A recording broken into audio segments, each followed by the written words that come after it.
السلام علیکم ورحمۃ اللہ وبرکاتہ۔ میرے بہت ہی پیارے مسلمان بھائیوں، بہنوں، بیٹوں اور بیٹیوں، میں غلام مصطفیٰ اپنے چینل پیام اسلام سے آپ سے مخاطب ہوں۔ میں اللہ اور اللہ کے رسول کا پیغام آپ تک پہنچانے کی کوشش کرتا ہوں۔ میں پہلے تو اللہ سے ملتمس ہوں کہ اللہ رب العالمین مجھے اس سارے عمل میں میری مدد و نصرت فرمائے، میرے لیے آسانی فرمائے، صحیح سچی بات کہنے کی توفیق عطا فرمائے اور اچھے طریقے سے کہنے کی توفیق عطا فرمائے، اور پھر ہم سب کو اس پر عمل کی توفیق عطا فرمائے۔ میں آپ سے بھی ملتمس ہوں کہ آپ لوگ دیکھیں، یہ جو آج کل سوشل میڈیا پر فحاشی ارانی کی جو جلغار ہے، اور بہت سارے ہم مسلمان کلمہ گو اس کی طرف گئے ہوئے ہیں، اور بعض اوقات اسلامی چینل بھی ایسے ہیں جن پر ہم جان بوجھ کر ایسے نقطے کو اٹھاتے ہیں جو اختلافی ہو، اور پھر اس پر ویوز لیتے ہیں کہ لوگ اس کو، ہمارے ہاں یہ ایک ٹرینڈ چلا ہو گیا ہے کہ جو ضمنی باتیں ہیں، جو اختلاف کی باتیں ہیں، ان کو بڑے ہم غور سے سنتے ہیں، یہ ہمارے موافق ہے، یہ مخالفت میں ہے، کیسے ہے؟ جو سادہ بات ہے، جو اصل بات ہے قرآن و حدیث کی، وہ اگر ہو رہی ہے، اس میں اگر چٹپٹا کوئی مزہ نہیں ہے تو اس پر کم توجہ ہے۔ بہرحال میں آپ کے لیے یہ اس سے پہلے بھی میں عرض کر چکا ہوں کہ میرے اس چینل کو بنانے کا مقصد کوئی دنیاوی لالچ نہیں ہے۔ میں جس طرح کے مونیٹائز کر کے یا اس کو کمانے کا ذریعہ لوگ بنا لیتے ہیں، میں اس سارے پروسیس کو فی سبیل اللہ صرف اللہ کی رضا کے لیے کر رہا ہوں۔ اس میں ذرا بھی نہ فیس بک پہ نہ یوٹیوب پہ کچھ کمانے کا میرا ارادہ نہیں ہے، نہ مونیٹائز کرنے کا ارادہ ہے۔ میں تو صرف اللہ اور اللہ کے رسول کا پیغام اپنی بہتری کے لیے، اپنی آخرت کمانے کے لیے یہ لوڈ کرتا ہوں۔ بلکہ میں لوڈ کیا، میں تو اس کو پڑھتا ہوں، یاد کرتا ہوں، پھر یہ جو میں سبق یاد کرتا ہوں آپ تک بھی پہنچا دیتا ہوں۔ میری آپ سے گزارش ہے کہ یہ لوگوں تک پہنچائیں، اس میں میرے مددگار بنیں، بلکہ اللہ کے دین کے مددگار بنیں، دوسروں تک، دو ایک لوگوں تک یہ سبق بھیج دیا کریں۔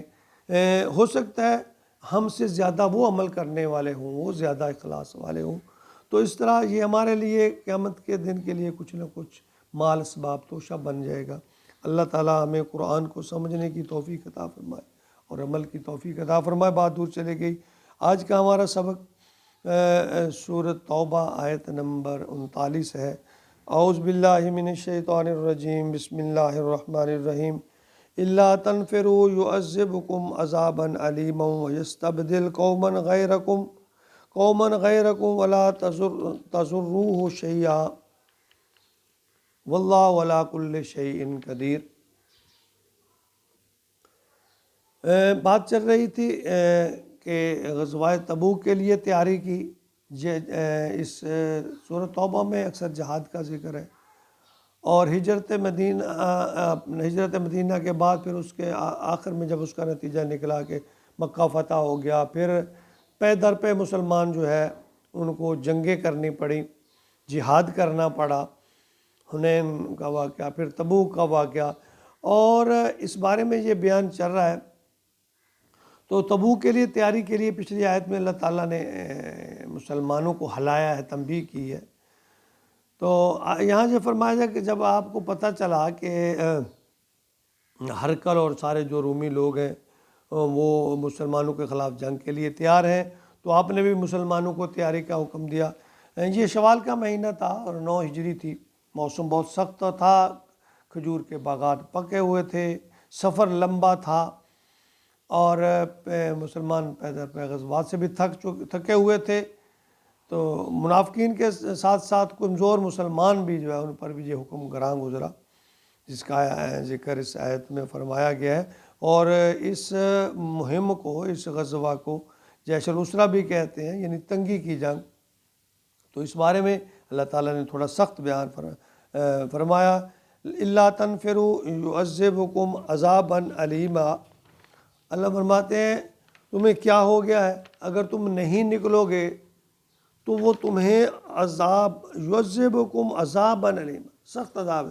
پچھلی آیت میں فرمایا تھا کہ اللہ تمہیں اس میں نکلنے کی حکم دے رہا ہے، اور اگر تم نہیں نکلو گے زمین میں دھن سے جا رہا، اور اس آیت میں فرمایا کہ اگر تم نہیں نکلو گے اس کے لیے تو تمہیں دردناک عذاب دے گا، وَيَسْتَبْدِلْ قَوْمًا غَيْرَكُمْ، اور تمہاری جگہ کوئی اور قوم کو پیدا کر دے گا، وَلَا تَضُرُّوا شَيْئًا، تم اس کا کچھ نقصان نہیں کر سکو گے، وَاللَّهُ عَلَىٰ كُلِّ شَيْءٍ قَدِيرٌ، اللہ تو ہر چیز پر قادر ہے۔ یعنی اس مہم کے بارے میں اللہ کی طرف سے جو حکم آیا اس کی وضاحت کی گئی ہے کہ اللہ تعالیٰ فرماتے ہیں کہ ایمان والوں کو ہلاک نہیں کرتا اللہ ان کو آزمانا چاہتا ہے۔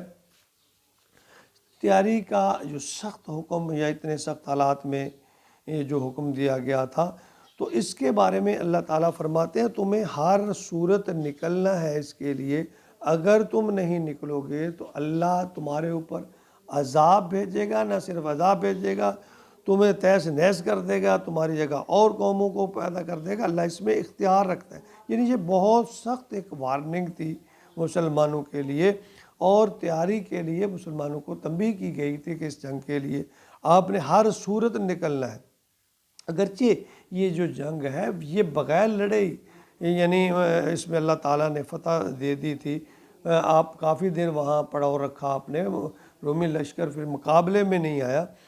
تو یہ اس میں یہ بات سمجھ لینی چاہیے کہ اللہ تعالیٰ ایک مومن کو آزمانا چاہتا ہے، اس کو ہلاک نہیں کرنا چاہتا۔ تو ہمیں جب ہم